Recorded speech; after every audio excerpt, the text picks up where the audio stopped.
문무일검찰총장 이제 임기 한 달여 남았죠. 오늘 기자회견을 열었는데요. 앞서 법무부 검찰 과거사위원회가 지적했던 이 과거 검찰의 부실 수사, 또 인권유린 사건 등에 대해 공식적으로 사과했습니다.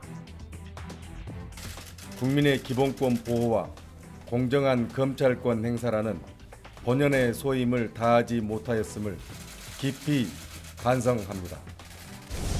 늦었지만 이제라도 큰 고통을 당하신 피해자분들과 그 가족분들께 머리 숙여 진심으로 사과드립니다.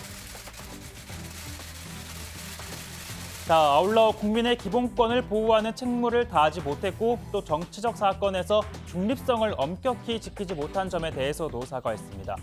또 국민적 의혹이 제기된 사건에 대한 진상을 철저하게 규명하지 못한 점에 대해서도 무거운 책임감을 느낀다고 했는데요. 특히 여전히 의혹이 해소되지 않은 김학의 전 차관 사건에 대해서는 사건 자체도 부끄럽지만 1, 2차 수사 때 왜 밝혀내지 못했을까가 더 부끄럽다며 당시 밝히지 못한 건 검사의 책무를 다하지 못한 것이라고 반성했습니다. 자, 오늘 발제 이렇게 정리하겠습니다. 검찰 소임 다하지 못해 검찰총장 과거사 공식 사과입니다. 네, 문 총장, 문무일 총장의 임기가 다음 달 24일까지잖아요. 그러니까 오늘 사과 회견, 마지막 기자회견이라고 봐야 되겠네요. 그렇습니다. 네. 문무일 총장은 오늘 오전 대검찰청 검찰 역사관에서 가진 이 기자회견을 통해서 늦었지만 이제라도 큰 고통을 당하신 피해자분들과 그 가족분들께 머리 숙여 진심으로 사과드린다고 고개를 숙였습니다. 과거 국가 권력에 의해 국민의 인권이 유린된 사건의 실체가 축소 은폐되거나 가혹행위에 따른 허위 자백, 조작된 증거를 제때 걸러내지 못해 국민 기본권 보호의 책무를 소홀히 하였습니다. 정치적 사건에서 중립성을 엄격히 지켜내지 못하거나 국민적 의혹이 제기된 사건의 진상을 철저히 규명하지 못하여 사법적 판단이 끝난 후에도 논란이 지속되게 한 점에 대해 무거운 책임을 느낍니다. 네, 문무일 총장은 취임 후 첫 기자회견에서부터 과거 권위주의 정부 시절 검찰의 비인권적인 행태를 지적하는 등 그동안 과거사 청산 의지를 밝혀왔습니다. 지난해 3월에는 박종철 열사의 아버지 고 박정기 씨가 입원한 병원을 찾아서 사과했고 같은 해 11월에는 또 형제 복전 사건 피해자들을 만나서 사과하기도 했습니다. 그리고 오늘 문무일 총장이 퇴임을 이제 한 달여 남겨두고 또다시 공식적으로 사과한 건 후임 총장에게 부담을 지우지 않겠다는 뜻으로 풀이가 됩니다. 네, 아까도 이제 잠깐 발언이 나왔는데 문 총장이 국민적인 의혹이 제기된 사건에 대해서 검찰이 철저하게 진상을 규명하지 못한 점에 대해서 안타까운 마음을 표했잖아요. 그 3번의 수사가 이루어졌지만 결국은 아직도 말끔하게 의혹이 입증되지 않은 김학의 전 법무차관 사건을 예로 들었죠.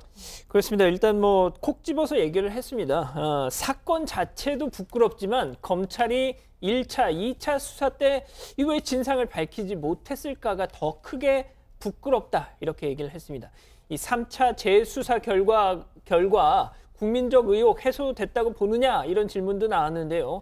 의혹이 남은 거 인정한다 하면서도 인적, 물적 증거를 다 조사했지만 범죄를 입증해서 구성할 수 있는 것을 만들지 못했다 이렇게 얘기를 했습니다. 즉 의혹은 있지만 구체적인 증거가 없어서 뇌물 외에는 성폭력, 이런 다른 의혹에 대해서 사법 처리하지 못했다 이런 뜻으로 보입니다. 네, 아시다시피 김 전 차관 사건은 성폭력과 뇌물, 수사 외압 등 3가지가 핵심이었는데 문 총장은 수사팀에 성폭행 부분은 사건의 본류이니 기소해야 한다는 주의를 여러 번 줬다고 밝혔습니다. 하지만 동영상의 전체 상황을 일관되게 보여줄 수 없어서 장애 요소가 됐고 동영상이 없는 부분은 당사자 진술이 없어서 범죄 혐의를 입증하지 못했다라고 설명을 했고요. 또 수사 외압과 관련해선 물증을 찾기 위해 검찰청, 경찰청, 또 대통령 기록관을 압수수색했지만 어느 곳에서도 단서를 찾지 못했고 관련 공무원들은 본인의 문제에 대해서는 그런 적 없다고 해서 수사에 어려움이 있었다고 토로했습니다. 앞서 과거사위의 재수사 권고 대상에서 빠졌던 용산 참사 등 사건에 대해서는 개별적으로 피해자들에게 사과할 뜻도 밝혔죠. 네, 용산 참사 사건에 대해서는 수사 초기부터 이 기록을 공개했어야 하는 사건이었는데 이 법률상 제한이 돼 있어서 공개하지 못했다. 이 처음에 다 공개를 했으면 이렇게까지 의혹이 부풀려졌을까 하는 생각이 든다라고 했습니다. 특히 어제 참사 당시 철거민이었던 김모 씨가 사망하는 일이 있었는데요. 이 소식에 대해서 매우 가슴 아프게 생각하고 안타깝다라는 입장도 밝혔습니다. 그러면서 따로 피해자들을 방문할지 아니면 다른 방식으로 사과를 할지에 대해서는 내부적으로 검토 중이라고 밝혔습니다.